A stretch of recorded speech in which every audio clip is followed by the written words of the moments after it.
Hi friends, welcome to competitive exam express. അപ്പൊ നമ്മൾ ഇന്ന് നമ്മുടെ ഗാന്ധി ബോർഡ് LDCയുടെ 4ാമത്തെ ഘട്ട പരീക്ഷയുടെ ഫൈനൽ ആൻസർ കീ വന്നിട്ടുണ്ട്. അപ്പൊ ആ ഒരു ഫൈനൽ ആൻസർ കീ വെച്ചുള്ള ഉത്തരങ്ങൾ നമുക്കൊന്ന് പരിശോധിക്കാം. അതുപോലെ തന്നെ നമ്മുടെ അടുത്ത 5ാം ഘട്ട പരീക്ഷ ഈ ഒരു ജനുവരി 20-ാം തീയതി നടക്കുകയാണ്. ആ ഒരു പരീക്ഷയ്ക്ക് പോകുന്നവർക്കും ഈ ഒരു ചോദ്യപേപ്പർ ഉപകാരപ്രദമായി തോന്നാം. ഓക്കെ, അതുകൊണ്ട് തന്നെ നമുക്ക് ആ ഉത്തരങ്ങൾ ഒന്ന് പരിശോധിക്കാം. 239/2023 ചോദ്യപേപ്പറിന്റെ കോഡ്. 100 മാർക്കിന്റെ പരീക്ഷയാണ്. 1 മണിക്കൂർ 15 മിനിറ്റ് ആയിരുന്നു പരീക്ഷ എന്ന് പറയുന്നത്. ഒന്നാമത്തെ ചോദ്യം ഇങ്ങനെയാണ്: 2023 16ാമത് പുരുഷ ഏഷ്യ കപ്പ് ക്രിക്കറ്റ് കിരീടം നേടിയതാരാണ്? ഏഷ്യ കപ്പ് ക്രിക്കറ്റ് കിരീടം നേടിയത് ആരാണ്? അത് ഇന്ത്യയാണ്. 16ാമത്തെ പുരുഷ ഏഷ്യ കപ്പ് ക്രിക്കറ്റ് കിരീടമാണ് 2023 നടന്നത്. നേടിയത് ഇന്ത്യയാണ് എന്ന് മനസ്സിലാക്കുക. രണ്ടാമത്തെ ചോദ്യം: പറക്കും സിംഗ് എന്നറിയപ്പെടുന്ന ഒളിമ്പ്യൻ മിൽഖ സിംഗ് അന്തരിച്ച വർഷം? അത് 2021 അപ്പൊ ആരാണ് മിൽഖ സിംഗ്? അറിയപ്പെടുന്ന മറ്റൊരു പേരാണ് എന്ത്? പറക്കും സിംഗ് എന്ന് പറയുന്നത്. പറക്കും സിംഗ്, അതാണ് 2021 അദ്ദേഹം അന്തരിച്ചു. അടുത്തത്: വർണ്ണാന്തത കണ്ടുപിടിച്ചത് ആരാണ്? അത് ജോൺ ഡാൽട്ടൺ ആണ്. ജോൺ ഡാൽട്ടൺ ആണ് വർണ്ണാന്തത കണ്ടുപിടിച്ചത് എന്ന് കൂടി മനസ്സിലാക്കുക. അടുത്തത് 4ാമത്തെ ചോദ്യം: പ്രഗ്യാൻ റോവർ വിക്ഷേപിച്ചത് എന്നാണ്? 22 ജൂലൈ 2019 പ്രഗ്യാൻ റോവർ വിക്ഷേപിച്ചത്. അപ്പോൾ അടുത്ത പരീക്ഷയിൽ നിങ്ങൾ ISROയുടെയും പ്രധാനപ്പെട്ട വിക്ഷേപണങ്ങൾ പരിശോധിക്കണം. അതുപോലെ ചന്ദ്രയാൻ 1, 2, 3 എന്നിവയെ കുറിച്ചും പഠിച്ചു വേണം പോവാൻ.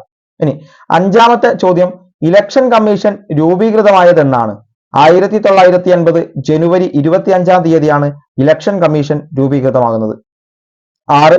കേന്ദ്ര കോർപ്പറേറ്റ് കാര്യ മന്ത്രി ആരാണ്? ഉത്തരം നിർമ്മല സീതാരാമനാണ്. നിർമ്മല സീതാരാമൻ, കേന്ദ്ര ഫിനാൻസ് മിനിസ്റ്ററായ നിർമ്മല സീതാരാമനാണ് കേന്ദ്ര കോർപ്പറേറ്റ് കാര്യ മന്ത്രി എന്ന് പറയുന്നത്. 7ാമത്തെ ചോദ്യം: രാജാറാം മോഹൻ റോയ് ബംഗാളി ഭാഷയിൽ ആരംഭിച്ച പത്രം ഏതാണ്? അത് സമ്പാദ് കൗമുദിയാണ്. രാജാറാം മോഹൻ റോയ് ബംഗാളി ഭാഷയിൽ ആരംഭിച്ചത് സമ്പാദ് കൗമുദി എന്ന് പറയുന്ന പത്രമാണ്. 8ാമത്തെ ചോദ്യം: സ്വതന്ത്ര ഇന്ത്യയിലെ ആദ്യത്തെ വോട്ടർ ആരാണ്? അത് ശ്യാം ശരൺ നേഗിയാണ്. ആരാണ്? ശ്യാം ശരൺ നേഗിയാണ് സ്വതന്ത്ര ഇന്ത്യയിലെ ആദ്യത്തെ വോട്ടർ എന്ന് പറയുന്നത്. 9ാമത്തെ ചോദ്യം: ഉൽക്കാവർഷ പ്രദേശം എന്നറിയപ്പെടുന്ന അന്തരീക്ഷ പാളി ഏത്? അത് മിസോസ്ഫിയർ ആണ്. ഉൽക്കാവർഷ പ്രദേശം എന്നറിയപ്പെടുന്നത് മിസോസ്ഫിയർ ആണ് എന്ന് മനസ്സിലാക്കുക. അന്തരീക്ഷവുമായി ബന്ധപ്പെട്ടിട്ടുള്ള ചോദ്യങ്ങൾ പഠിച്ചു വേണം പോവാൻ. ഇനി 10ാമത്തെ ചോദ്യമുണ്ട്: ഇന്ത്യൻ അസ്വസ്ഥതയുടെ പിതാവ് എന്ന് വാലന്റൈൻ ഷിറോൾ വിശേഷിപ്പിച്ചത് ആരെയാണ്? ബാലഗംഗാധര തിലകനെയാണ് ഇന്ത്യൻ അസ്വസ്ഥതയുടെ പിതാവ് എന്ന് വാലന്റൈൻ ഷിറോൾ വിശേഷിപ്പിച്ചത്. എന്താണ്? ബാലഗംഗാധര തിലകൻ, ഇന്ത്യൻ അസ്വസ്ഥതയുടെ പിതാവ്. ഇനി 11ാമത്തെ ചോദ്യം: കർണാടകത്തിലെ പ്രധാന ആണവോർജ നിലയം ഏതാണ്? അത് കൈഗയാണ്. കൈഗ. ഓക്കെ, കൈഗയാണ് കർണാടകത്തിൽ. നറോറ ഉത്തർപ്രദേശം, കൽപ്പാക്കം തമിഴ്നാട്, കക്കപ്പാറ ഗുജറാത്ത്, ഇങ്ങനെയാണ് പോകുന്നത്. അപ്പൊ കർണാടകത്തിലെ പ്രധാന ആണവോർജ നിലയം കൈഗ. 12ാമത്തെ ഒരു ചോദ്യമുണ്ട്: ധാതുക്കളുടെ കലവറ എന്ന് വിളിക്കുന്ന ഭൂപ്രകൃതി വിഭാഗം ഏതാണ്? ധാതുക്കളുടെ കലവറ, അത് ഉപദ്വീപീയ പീഠഭൂമിയാണ്.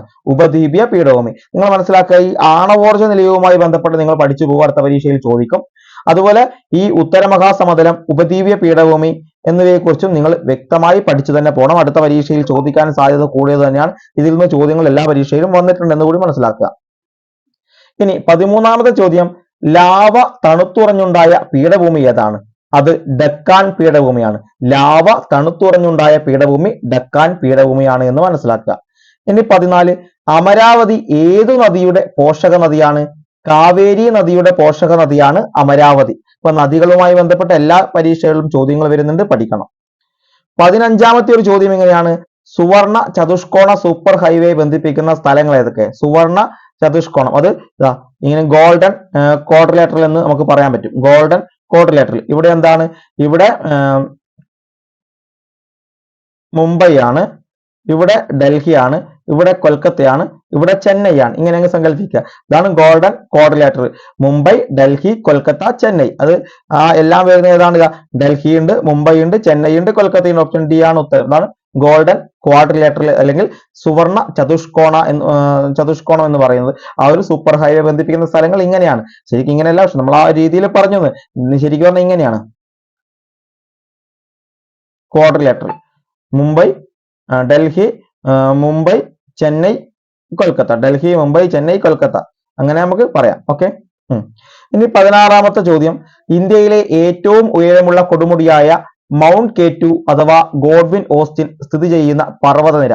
അത് കാറക്കോറം പർവ്വതനിരയിലാണ്. കാറക്കോറം പർവ്വതനിരയിൽ ഇന്ത്യയിലെ ഏറ്റവും ഉയരമുള്ള കൊടുമുടിയായ മൗണ്ട് കെ2 അഥവാ ഗോഡ്വിൻ ഓസ്റ്റിൻ, അതാണ് നമുക്കറിയാം. ഇതാണ് ജമ്മു കാശ്മീർ എന്ന് സങ്കല്പിക്കുക. ജമ്മു കാശ്മീരിന്റെ ആ ഒരു ഇതാ ഈ ഒരു ഏരിയയിലാണ് എന്ത് വരുന്നത്?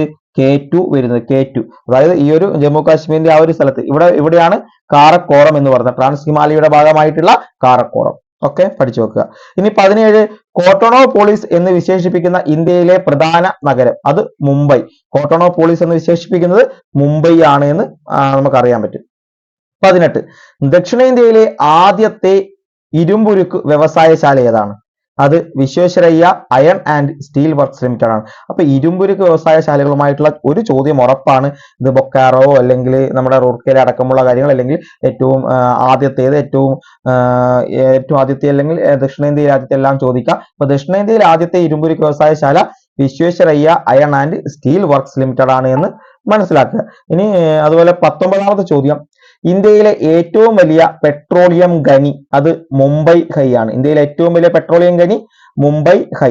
അപ്പൊ ഈ മുംബൈ ഹൈ അടക്കമുള്ള ദിഗ്ബോയ് എന്താണ്, ജാർ എന്താണെന്നൊക്കെ, അതുപോലെ നെയ്വേലി എന്താണെന്നൊക്കെ വ്യക്തമായി പഠിച്ചു വെക്കണം. ഇതുമായി ബന്ധപ്പെട്ട ഇനി ചോദ്യങ്ങൾ അടുത്ത പരീക്ഷയിൽ ചോദിക്കും. അപ്പൊ ഇന്ത്യയിലെ ഏറ്റവും വലിയ പെട്രോളിയം ഖനിയാണ് ഇത് മുംബൈ ഹൈ. കൽക്കരിപ്പാടം അത് ജാറയാണ്. ഇനി 20ാമത്തെ ചോദ്യം, ഉപദ്വീപീയ നദികളിൽ ഏറ്റവും നീളം കൂടിയ നദി ഏതാണ്? അത് ഗോദാവരി. ഉപദ്വീപീയ നദികളിൽ ഏറ്റവും നീളം കൂടിയ നദി ഗോദാവരിയാണ്. 21 ഭരണഘടനാ നിർമ്മാണ സമിതിയുടെ സ്ഥിരം അധ്യക്ഷൻ ആരാണ്? അത് ഡോക്ടർ രാജേന്ദ്ര പ്രസാദ്. ഭരണഘടനാ നിർമ്മാണ സമിതിയുടെ സ്ഥിരം അധ്യക്ഷൻ ഡോക്ടർ രാജേന്ദ്ര പ്രസാദ്. 22ാമത്തെ ചോദ്യം, അയിത്താചരണം ശിക്ഷാർഹമായ കുറ്റമായി പ്രഖ്യാപിക്കുന്ന ഭരണഘടനാ വകുപ്പ് ഏതാണ്? ആർട്ടിക്കിൾ 17. അതായത് അയിത്താചരണത്തെ കുറിച്ച് പരാമർശിക്കുന്ന ഇന്ത്യൻ ഭരണഘടനയിലെ ആർട്ടിക്കിൾ ചോദിച്ചാൽ ആർട്ടിക്കിൾ 17 ആണ്. മഹാത്മാഗാന്ധി കി ജയ് എന്ന ഒരു പ്രഖ്യാപനത്തോടെ നിലവിൽ വന്ന ആർട്ടിക്കിൾ 17 ആണ്. 18 ബഹുമതികൾ നിർത്തലാക്കൽ. 19 6 മൗലിക സ്വാതന്ത്ര്യങ്ങളെ കുറിച്ച്. ആർട്ടിക്കിൾ 20 അറസ്റ്റിനെ മറ്റുമായി ബന്ധപ്പെട്ട കാര്യങ്ങൾ, അതായത് ഒരാൾക്ക് ഒന്നിലധികം തവണ ഒരേ കുറ്റത്തിന് ഒന്നിലധികം തവണ ശിക്ഷിക്കാൻ പാടില്ല എന്നൊക്കെ പറയുന്നത്. ആർട്ടിക്കിൾ 20 വ്യക്തമായി പഠിച്ചു വെക്കണം, ആർട്ടിക്കിളുകൾ ചോദിക്കും. 23 മൗലിക കടമകൾ ഇന്ത്യൻ ഭരണഘടനയുടെ എത്രാമത്തെ ആർട്ടിക്കിളിലാണ് ഉൾപ്പെടുത്തിയിരിക്കുന്നത്? അത് ആർട്ടിക്കിൾ 51A, അനുച്ഛേദം 51A മൗലിക കടമകൾ ഉൾപ്പെടുത്തിയിരിക്കുന്ന അവസ്ഥ മനസ്സിലാക്കുക. 51A. ഇനി 24 കേരളത്തിലെ ഇപ്പോഴത്തെ മുഖ്യ വിവരാവകാശ കമ്മീഷണർ ആരാണ്? നമ്മുടെ പല പരീക്ഷകളിലും നമുക്ക്, അല്ലെങ്കിൽ ഇപ്പൊ അടുത്ത എല്ലാ ആളുകളും, നമ്മുടെ വിദ്യാർത്ഥികളായിക്കോട്ടെ അല്ലെങ്കിൽ പഠിപ്പിക്കുന്ന ചില അധ്യാപകർ പോലും പരസ്പരം മാറ്റി പറയുന്ന ഒന്നാണ് മുഖ്യ വിവരാവകാശ കമ്മീഷണർ A ഹക്കീമാണ് എന്നൊക്കെ പഠിപ്പിക്കുന്ന ആളുകളുണ്ട്. നിങ്ങൾ മനസ്സിലാക്കുക, മുഖ്യ വിവരാവകാശ കമ്മീഷണർ ഒരാളാണ്. അതോ നമ്മുടെ കേരളത്തിൽ തന്നെ 5-10 കുറയാത്ത വിവരാവകാശ കമ്മീഷണർമാർ വേണമെന്നാണ് പറയുന്നത്. 10 കൂടാത്ത വിവരാവകാശ കമ്മീഷണർ ഉണ്ടാവാം. അപ്പോ അങ്ങനെയുള്ള വിവരാവകാശ കമ്മീഷണറിൽ ഒരാൾ മാത്രമാണ് ഹക്കീം എന്ന് മനസ്സിലാക്കുക. വിവരാവകാശ കമ്മീഷണറായി നിന്നയാൾ നിയമിതനായി ദിലീപ് എന്ന് പറയുന്ന നിയമിതനായിട്ടുണ്ട്. അപ്പൊ ദിലീപാണോ വിവരാവകാശ കമ്മീഷണർ? അല്ല. ദിലീപും ഹക്കീമും ഒക്കെയുള്ള ആളുകൾ എന്താണ്? വിവരാവകാശ കമ്മീഷണറാണ്. എന്നാൽ മുഖ്യ വിവരാവകാശ കമ്മീഷണർ എന്ന് പറയുന്നത് ഇന്ന് വരെ മാറിയിട്ടില്ല.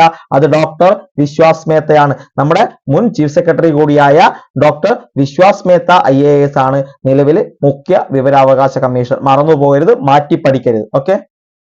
ഇനി 25 ജനങ്ങളുടെ മൗലികാവകാശങ്ങളുടെ സംരക്ഷകൻ ആരാണ്? അത് സുപ്രീം കോടതിയാണ്. മൗലികാവകാശങ്ങളുടെ സംരക്ഷകൻ സുപ്രീം കോടതിയാണ്. മൗലികാവകാശം ലംഘിക്കപ്പെട്ടാൽ നമുക്ക് നേരിട്ട് തന്നെ സുപ്രീം കോടതിയെ സമീപിക്കാൻ പറ്റും. ആർട്ടിക്കിൾ 32 പ്രകാരം നേരിട്ട് തന്നെ സുപ്രീം കോടതിയെ സമീപിക്കാം. ഓക്കെ. 26ാമത്തെ ചോദ്യം, ഇന്ത്യയുടെ ദേശീയ ഗാനമായ ജനഗണമന ആലപിക്കേണ്ട സമയദൈർഘ്യം എത്രയാണ്?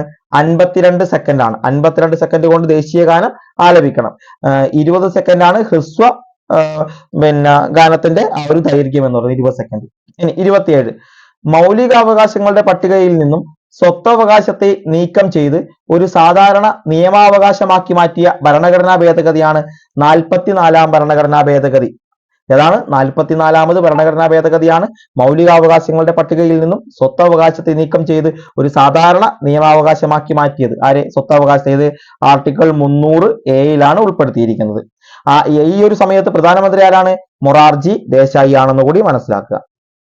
അടുത്തത് 28ാമത്തെ ചോദ്യം, ദേശീയ പതാകയിലെ ആരക്കാലുകളുടെ എണ്ണം എത്രയാണ്? 24. ദേശീയ പതാകയിലെ ആരക്കാലുകളുടെ എണ്ണം 24. 29, വന്ദേ മാതരം എന്ന ദേശീയ ഗീതത്തിന്റെ രചയിതാവ്? അത് ബങ്കിം ചന്ദ്ര ചാറ്റർജിയാണ്. വന്ദേ മാതരം ബങ്കിം ചന്ദ്ര ചാറ്റർജി. ദേശീയ ഗാനമാണെങ്കിൽ രവീന്ദ്രനാഥ ടാഗോർ.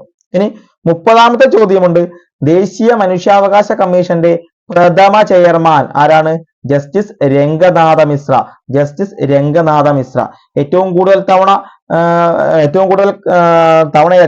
കാലം ഈ ഒരു മനുഷ്യാവകാശ കമ്മീഷന്റെ ചെയർമാൻ ആയിരുന്നത് അത് ജസ്റ്റിസ് KG ബാലകൃഷ്ണനാണ്. മലയാളിയായ ആദ്യത്തെ മനുഷ്യാവകാശ കമ്മീഷൻ ചെയർമാനും ബാലകൃഷ്ണനാണ് എന്ന് മനസ്സിലാക്കുക. ഇനി ഭാഷാടിസ്ഥാനത്തിലുള്ള സംസ്ഥാനങ്ങളുടെ രൂപീകരണത്തിനായി നിലവിൽ വന്ന പുനഃസംഘടനാ കമ്മീഷനിലെ അംഗങ്ങൾ അല്ലാത്തത് ആര്? ഈ ഒരു ചോദ്യം ക്യാൻസൽ ചെയ്തിട്ടുണ്ട്. കാരണം ഇവിടെ ഹസൻ അലിയും വന്നിട്ടുണ്ട്, അതുപോലെ KM പണിക്കർ, പൊൻസൂർ അടക്കമുള്ള VP മേനോൻ അടക്കമുള്ള ആൾ വന്നിട്ടുണ്ട്. ഹസൻ അലി അല്ല, ഫസൽ അലിയാണ്. ഫസൽ അലിയാണ്. അപ്പൊ അതുകൊണ്ട് ആ ഒരു നിലവിൽ പുനഃസംഘടന ഈ ഒരു ചോദ്യത്തിൽ ക്ലാരിഫിക്കേഷൻ ഇല്ലാത്തതുകൊണ്ടാണ് അത് ക്യാൻസൽ ചെയ്തിരിക്കുന്നത്. 32, സ്വദേശി സമരകാലത്ത് ഇന്ത്യൻ ജനതയിൽ ദേശസ്നേഹം വളർത്താൻ ഭാരതമാത എന്ന ചിത്രം വരച്ചതാരാണ്? അത് അബനീന്ദ്രനാഥ ടാഗോറാണ്. അപ്പൊ ഭാരതമാത എന്ന ചിത്രം വരച്ചതാരാണ്? അബനീന്ദ്രനാഥ ടാഗോറാണ് എന്ന് മനസ്സിലാക്കുക. അടുത്ത 33ാമത്തെ ചോദ്യം, സ്വാതന്ത്ര്യ സമര കാലഘട്ടത്തിൽ ലാലാ ഹർദയാൽ ഗദ്ദർ പാർട്ടി എന്ന സംഘടനയ്ക്ക് രൂപം നൽകിയത് ഏത് രാജ്യത്ത് വെച്ചാണ്? അത് അമേരിക്കയിൽ വെച്ചാണ്. ഏതാണ്? അമേരിക്കയിൽ വെച്ചാണ് ലാലാ ഹർദയാൽ ഗദ്ദർ പാർട്ടി എന്ന സംഘടനയ്ക്ക് രൂപം നൽകിയത്. 34ാമത്തെ ചോദ്യം, ഇന്ത്യൻ സ്വാതന്ത്ര്യ സമര കാലഘട്ടത്തിൽ ഇന്ത്യയിൽ ഉദയം ചെയ്ത തൊഴിലാളി പ്രസ്ഥാനം ഏതാണ്? ഇന്ത്യൻ സ്വാതന്ത്ര്യ സമര കാലഘട്ടത്തിൽ ഇന്ത്യയിൽ ഉദയം ചെയ്ത തൊഴിലാളി പ്രസ്ഥാനം ഇവയെല്ലാം എന്നതാണ് ഉത്തരം. അതായത് മദ്രാസ് ലേബർ യൂണിയൻ വന്നിട്ടുണ്ട്, AITUC വന്നിട്ടുണ്ട്, അഹമ്മദാബാദ് ടെക്സ്റ്റൈൽ അസോസിയേഷനും ഈ ഒരു കാലഘട്ടത്തിലാണ്. ഇപ്പൊ എല്ലാമാണ് ഉത്തരം. 35, 1950 മാർച്ച് 15 നിലവിൽ വന്ന ആസൂത്രണ കമ്മീഷന്റെ വൈസ് ചെയർമാൻ ആരായിരുന്നു? അത് ഗുൽസാരിലാൽ നന്ദ. ചെയർമാൻ ആരാണ്? Jawaharlal Nehru. Vice chairman Gulzarilal Nanda. 1950 March 15 എന്ത്? ആസൂത്രണ കമ്മീഷൻ നിലവിൽ വന്നത്. ഇനി 36ാമത്തെ ചോദ്യം, ഇന്ത്യയിൽ 10+2+3 മാതൃകയിൽ വിദ്യാഭ്യാസം നടപ്പിലാക്കാൻ ശുപാർശ ചെയ്ത കമ്മീഷൻ ഏതാണ്? അത് കോത്താരി കമ്മീഷനാണ്. അതായത് ഇന്ത്യയിൽ 10+2+3 മാതൃകയിൽ വിദ്യാഭ്യാസം നടപ്പിലാക്കാൻ ശുപാർശ ചെയ്ത കമ്മീഷൻ കോത്താരി കമ്മീഷൻ. 37, ആരുടെ ജന്മദിനമാണ് ഇന്ത്യയിൽ ദേശീയ വിദ്യാഭ്യാസ ദിനമായി ആചരിക്കുന്നത്? മൗലാന അബ്ദുൽ കലാം ആസാദ്. ആരുടെ ജന്മദിനമാണ് ഇന്ത്യയിൽ ദേശീയ വിദ്യാഭ്യാസ ദിനം? ഇന്ത്യയുടെ ആദ്യത്തെ വിദ്യാഭ്യാസ മന്ത്രിയായ മൗലാന അബ്ദുൽ കലാം ആസാദിന്റെ ജന്മദിനമാണ് ആചരിക്കുന്നത്. ഇനി 38, the transfer of power in India ആരുടെ പുസ്തകമാണ്? അത് VP മേനോന്റെ പുസ്തകമാണ്. The transfer of power in India എന്നത് VP മേനോൻ അഥവാ ഒറ്റപ്പാലത്ത് ജനിച്ച VP മേനോൻ അഥവാ വാപ്പാല പങ്കുണ്ണി മേനോൻ എന്ന് പറയുന്ന വ്യക്തിയുടെ പുസ്തകമാണ്. 35, 1954 1964 കാലഘട്ടത്തിനിടയ്ക്ക് എത്ര IIT-കൾ ഇന്ത്യയിൽ സ്ഥാപിതമായിട്ടുണ്ട്? ഉത്തരം 5 IIT-കൾ സ്ഥാപിതമായിട്ടുണ്ട് എന്ന് മനസ്സിലാക്കുക. ഇനി 40ാമത്തെ ചോദ്യം, ഇന്ത്യക്കകത്തും പുറത്തുമുള്ള ഇന്ത്യൻ കലകളുടെ പ്രചാരണം ലക്ഷ്യമിട്ടുകൊണ്ട് ന്യൂഡൽഹി ആസ്ഥാനമാക്കി പ്രവർത്തനം ആരംഭിച്ച സ്ഥാപനം? അത് ലളിതകലാ അക്കാദമിയാണ്. ഇന്ത്യൻ കലകളുടെ പ്രചാരണം ലക്ഷ്യമിട്ടുകൊണ്ട് ഡൽഹി ആസ്ഥാനമാക്കി പ്രവർത്തിച്ച സ്ഥാപനം ലളിതകലാ അക്കാദമി. 41, മലയാളത്തിലെ ആദ്യത്തെ വ്യാകരണ ഗ്രന്ഥം തയ്യാറാക്കിയത് ആരാണ്? അത് ആഞ്ചലോസ് ഫ്രാൻസിസ് ആണ്. ആഞ്ചലോസ് ഫ്രാൻസിസ്. മലയാളത്തിലെ ആദ്യത്തെ വ്യാകരണ ഗ്രന്ഥം തയ്യാറാക്കിയിട്ടുണ്ട്. 42ാമത്തെ ചോദ്യം, ചാന്നാർ ലഹള നടന്ന വർഷം? അത് 1859 ആണ്. ചാന്നാർ ലഹള നടന്ന വർഷം 1859. 43ാമത്തെ ചോദ്യം എങ്ങനെയാണ്? വാദിക്കാനും ജയിക്കാനുമല്ല, അറിയാനും അറിയിക്കാനുമാണ്. ആരുടെ പ്രശസ്തമായ വരികളാണിത്? ശ്രീനാരായണ ഗുരുവിന്റെ വളരെ പ്രശസ്തമായ വരികളാണ് വാദിക്കാനും ജയിക്കാനുമല്ല, അറിയാനും അറിയിക്കാനുമാണ് എന്നത്. ശ്രീനാരായണ ഗുരു. 44ാമത്തെ ഒരു ചോദ്യം എങ്ങനെയാണ്? ഗുരുവായൂർ സത്യാഗ്രഹം നടന്നത് ആരുടെ നേതൃത്വത്തിലാണ്? കേളപ്പന്റെ നേതൃത്വത്തിലാണ് ഗുരുവായൂർ സത്യാഗ്രഹം നടന്നത്. എപ്പോഴാണ്? 1931 ഗുരുവായൂർ സത്യാഗ്രഹം. ഇനി ഗാന്ധിയും അരാജകത്വവും എന്ന ഗ്രന്ഥം രചിച്ചതാരാണ്? C ശങ്കരൻ നായർ. ചേറ്റൂർ ശങ്കരൻ നായർ. ഗാന്ധിയും അരാജകത്വവും എന്ന ഗ്രന്ഥം രചിച്ചത് നമ്മുടെ ഇന്ത്യൻ നാഷണൽ കോൺഗ്രസിന്റെ അധ്യക്ഷനായ ഏക മലയാളിയാണ് ആര്? C ശങ്കരൻ നായർ. അദ്ദേഹമാണ് ഗാന്ധിയും അരാജകത്വവും എന്ന ഗ്രന്ഥം രചിച്ചത്. 46, തിരുവിതാംകൂറിൽ രാഷ്ട്രീയ പ്രക്ഷോഭങ്ങൾക്ക് തുടക്കം കുറിച്ച സംഭവം? അത് മലയാളി മെമ്മോറിയൽ ആണ്. തിരുവിതാംകൂറിൽ രാഷ്ട്രീയ പ്രക്ഷോഭങ്ങൾക്ക് തുടക്കം കുറിച്ചത് മലയാളി മെമ്മോറിയൽ. 47 മലബാറിൽ ദേശീയ പ്രക്ഷോഭങ്ങൾക്ക് നേതൃത്വം നൽകിയ വനിത AV കുട്ടിമാളു അമ്മ. മലബാറിൽ ദേശീയ പ്രക്ഷോഭങ്ങൾക്ക് നേതൃത്വം നൽകിയത് AV കുട്ടിമാളു അമ്മയാണ് എന്ന് മനസ്സിലാക്കുക. 48 സ്വാതന്ത്ര്യാനന്തരം കേരളത്തെ ഒരു പ്രത്യേക സംസ്ഥാനമായി പുനഃസംഘടിപ്പിക്കണമെന്ന പ്രമേയം അവതരിപ്പിച്ച സംസ്ഥാന കോൺഗ്രസ് സമ്മേളനം നടന്ന സ്ഥലം അത് പയ്യന്നൂരാണ്. അതായത് സ്വാതന്ത്ര്യാനന്തരം ആണ്, സ്വാതന്ത്ര്യത്തിന് ശേഷം കേരളത്തെ ഒരു പ്രത്യേക സംസ്ഥാനമായി പുനഃസംഘടിപ്പിക്കണമെന്ന പ്രമേയം അവതരിപ്പിച്ച സംസ്ഥാന കോൺഗ്രസ് സമ്മേളനം നടന്നത് പയ്യന്നൂരിൽ വെച്ചാണ്. 49 തിരുവിതാംകൂർ മുസ്ലിം മഹാജനസഭ സ്ഥാപിച്ചത് വക്കം അബ്ദുൽ ഖാദർ മൗലവി. ആരാണ്? വക്കം. മുഹമ്മദ് അബ്ദുറഹ്മാൻ സാഹിബിയുടെ കിടക്കുന്നത് കേട്ടാ, അപ്പൊ അതല്ല എന്ന് മനസ്സിലാക്കുക. വക്കമാണ്. വക്കം അബ്ദുൽ ഖാദർ മൗലവിയാണ് തിരുവിതാംകൂർ മുസ്ലിം മഹാജനസഭ സ്ഥാപിച്ചത്. 50ാമത്തെ ചോദ്യം കോഴിക്കോട് ഉപ്പു സത്യാഗ്രഹത്തിന് നേതൃത്വം നൽകിയത് അത് മുഹമ്മദ് അബ്ദുറഹ്മാൻ സാഹിബാണ്. അത് മുഹമ്മദ് അബ്ദുറഹ്മാൻ സാഹിബ് എവിടെയാണ്? കോഴിക്കോട് ഉപ്പു സത്യാഗ്രഹത്തിന് നേതൃത്വം നൽകി.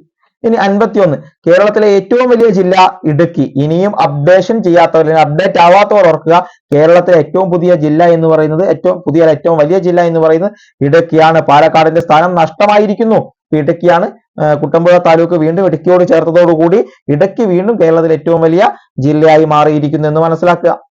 52 കേരളത്തിന്റെ ഖാദി ഗ്രാമ വ്യവസായങ്ങളുടെ ചുമതലയുള്ള മന്ത്രി പി രാജീവ്. മുഹമ്മദ് റിയാസ് പൊതുമരാമത്തും ടൂറിസവും. കെ രാജൻ റവന്യൂ വകുപ്പ്. MP രാജേഷ് തദ്ദേശ സ്വയംഭരണവും എക്സൈസുമാണ്.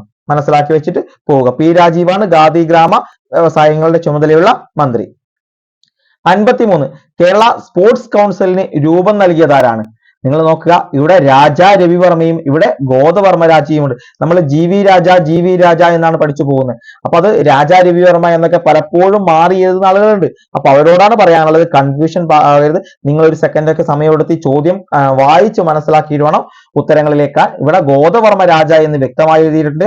GV രാജ. ഓക്കെ, ഇപ്പൊ രാജാ രവിവർമ്മയിൽ ഗോദവർമ്മ രാജയാണ്. 54ാമത്തെ ചോദ്യം പശ്ചിമഘട്ടത്തിലെ മഴനിഴൽ പ്രദേശത്ത് സ്ഥിതി ചെയ്യുന്ന കേരളത്തിലെ ഏക വന്യജീവി സങ്കേതം അത് ചിന്നാറാണ്.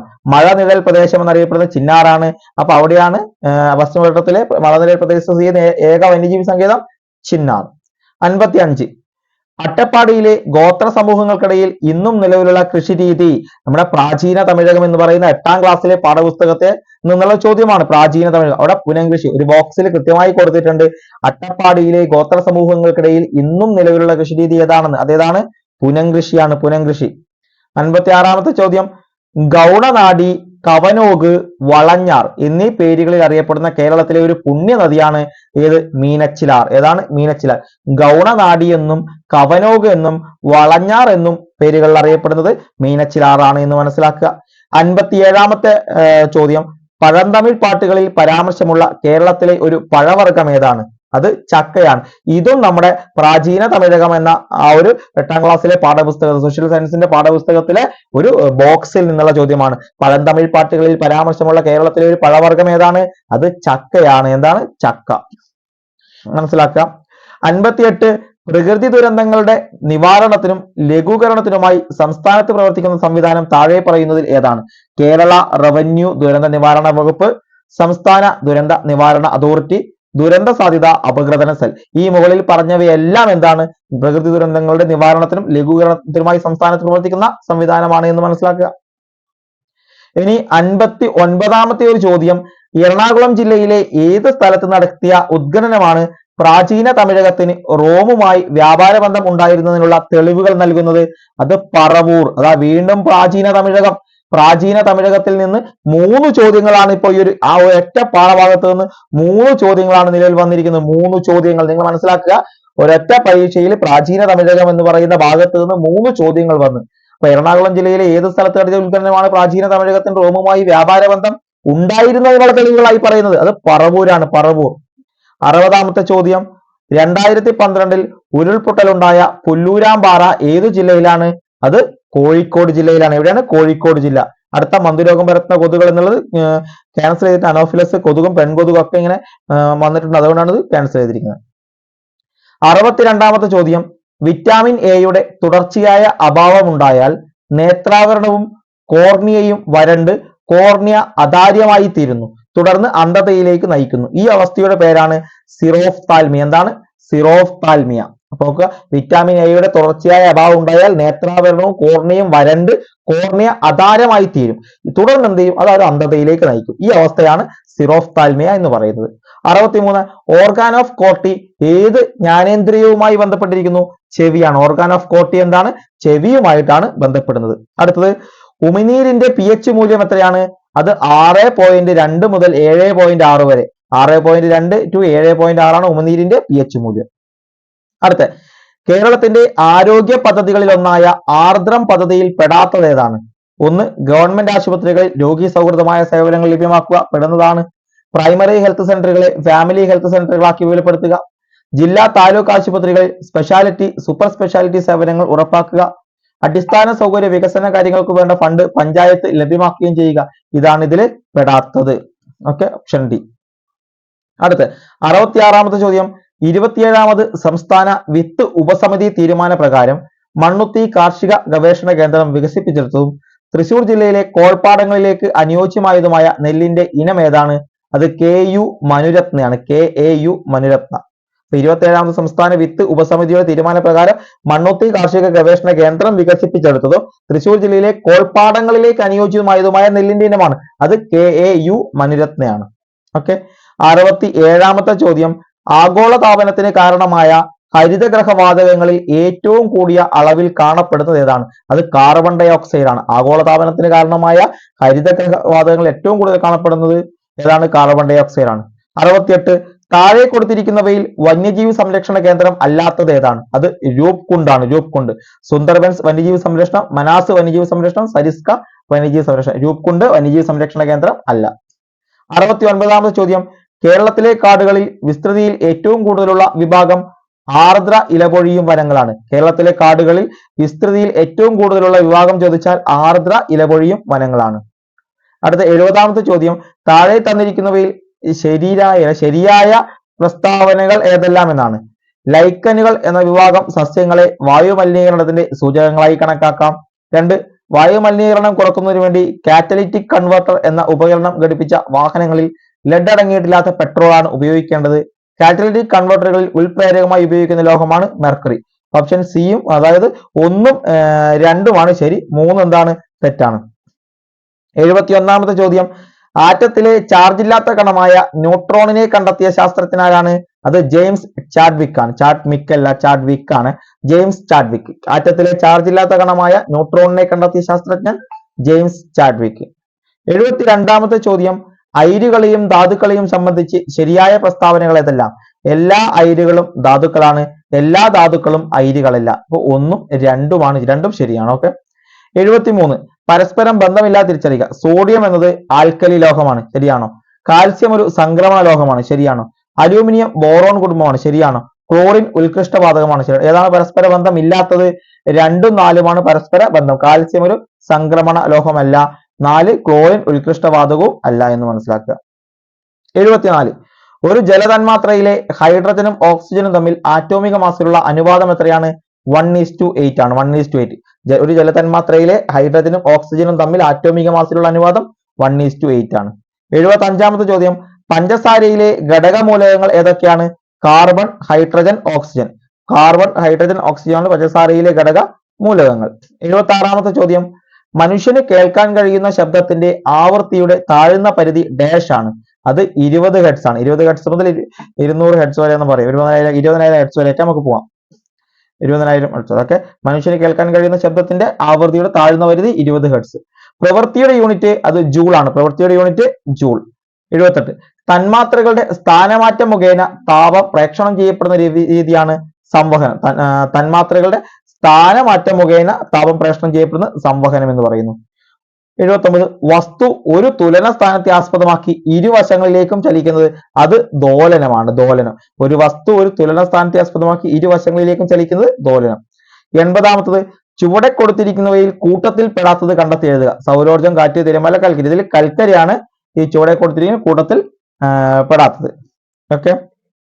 ഇനി 81 1/16ന്റെ 2/3 മടങ്ങ് എത്രയാണ്? ഓപ്ഷൻ എ 1/24 ആണ് ഉത്തരം. ഇനി 82, 3, 6, 2 ഈ സംഖ്യകളുടെ ലസാഗു എത്രയാണ്? അത് 6 ആണ്. 6. 81 ചോദ്യം ക്യാൻസൽ ചെയ്തിട്ടുണ്ട്. ഒരു ക്യാമ്പിൽ 30 പേര് ശരാശരി 45 കിലോഗ്രാം കൂടി ഒരാൾ കൂടി ക്യാമ്പിലേക്ക് വന്നപ്പോൾ ശരാശരി പുതിയ വളരെ മാനം എത്ര? അത് ക്യാൻസൽ ചെയ്തിട്ടുണ്ട്.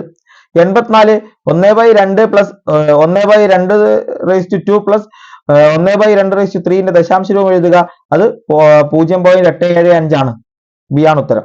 85 15 സെന്റിമീറ്റർ നീളമുള്ള വര എ ബിയുടെ 2/3 ഭാഗം ആകുന്ന വിധത്തിൽ സി അടയാളപ്പെടുത്തിയിട്ടുണ്ട്. എ സിയുടെ 1/2 ഭാഗം ആകുന്ന വിധത്തിൽ ഡി അടയാളപ്പെടുത്തിയാൽ എ ബിയുടെ എത്ര ഭാഗമാണ്? എ ഡി 1/3 ആണ്. റൂട്ട് 1.4641 എത്രയാണ്? അത് 1.21 ആണ്. താഴെ കൊടുത്തിരിക്കുന്നവയിൽ വലുത് ഏതാണ്? 10.7650 ആണ് വലുത്. 243 എത്ര ഘടകങ്ങളുണ്ട്? 6 ഘടകങ്ങളാണ് 243 ചുവടെ കൊടുത്തിരിക്കുന്നതിൽ പൂർണ്ണ വർഗം ഏതാണ്? 9 × 10⁻2 × 1 ആണ്. 90 120 കിലോമീറ്റർ പെർ മണിക്കൂറിൽ വേഗത്തിൽ ഓടുന്ന ഒരു വാഹനം 1 മിനിറ്റ് കൊണ്ട് എത്ര ദൂരം സഞ്ചരിക്കും? 2 കിലോമീറ്റർ. 91 5 കുട്ടികളുടെ ഇപ്പോഴത്തെ വയസ്സുകളുടെ തുക 42. 5 വർഷത്തിന് ശേഷം അവരുടെ ആകെ വയസ്സ് എത്ര? അത് 73 ആണ്. ഇത് 92ാമത്തെ ചോദ്യം. ഒരു ക്ലാസ്സിൽ 45 കുട്ടികളെ വരിയായി നിർത്തിയപ്പോൾ അനു ഇടത്തുനിന്ന് 22ാമതും വിനു വലത്തുനിന്ന് 25ാമതുമാണ്. ഇവരുടെ ഇടക്കുള്ള കുട്ടികളുടെ എണ്ണം എത്ര? 0. 93 സമാന ബന്ധം കണ്ടെത്തുക. 7:342 8 എത്രയാണ്? 511 ആണ്. 94 താഴെ കൊടുത്തിരിക്കുന്ന വാക്കുകൾ ഡിക്ഷണറിയിൽ നിരത്തുമ്പോൾ മൂന്നാമത് വരുന്ന വാക്ക് ഏതാണ്? അത് രജിസ്റ്റർ ആണ്. മൂന്നാമത് വരുന്നത് രജിസ്റ്റർ ആണ് എന്ന് മനസ്സിലാക്കാം. അടുത്തത് 95 a⁻b = 2/3 b⁻c = 4 a⁻b = 2/3 b⁻c = 4/5 അയാൾ c/a എത്രയാണ്? അത് 15/8 ആണ്. അടുത്തത് 300 - all⁻5 - 0.2 ഡിവൈഡഡ് ബൈ 0.16 എത്രയാണ്? അത് ബി 270 ആണ്. അടുത്ത 97 1 2 5 16 65 ഡാഷ് എന്ന ശ്രേണിയിൽ അടുത്ത പദം 326 ആണ്. റൂട്ട് 0.0081 എത്രയാണ്? 0.09 ആണ്. 99 ഒരു പേനയുടെയും ഒരു പുസ്തകത്തിന്റെയും വിലകൾ 3:5 എന്ന അംശബന്ധത്തിലാണ്. പുസ്തകത്തിന് പേനയേക്കാൾ 12 രൂപ കൂടുതലാണെങ്കിൽ പേനക്കും പുസ്തകത്തിനും കൂടി ആകെ വില എത്ര? അത് 48 ആണ്. ഒറ്റയാനെ കണ്ടെത്തുക. 91 93 95 97 99 ഉത്തരം 99 ആണ് ഒറ്റയാൻ എന്ന് പറയുന്നത്. ഓക്കെ, അപ്പൊ ഇത്രയുമാണ് നമ്മുടെ ഗാന്ധി ബോർഡിന്റെ 4ാം ഘട്ട പരീക്ഷയിൽ ചോദിച്ച ചോദ്യങ്ങൾ. ഇപ്പൊ ഇതുമായി ബന്ധപ്പെട്ട ഇനിയും 1-2 ചോദ്യങ്ങൾ ആവർത്തിക്കാം. അത് നമ്മുടെ അടുത്ത പരീക്ഷയിൽ നമുക്ക് ഉപകാരപ്രദമാകും. അപ്പൊ ഈ ഒരു ഫൈനൽ ആൻസർ ഒത്തു നോക്കി നിങ്ങൾക്ക് എത്ര മാർക്ക് കിട്ടിയെന്നൊക്കെ നിങ്ങൾ മനസ്സിലാക്കി ഒന്ന് കമന്റ് ചെയ്യുക. ഓക്കെ, അപ്പൊ മറ്റൊരു നല്ല വീഡിയോയുമായി നമുക്ക് വീണ്ടും കാണാം. താങ്ക്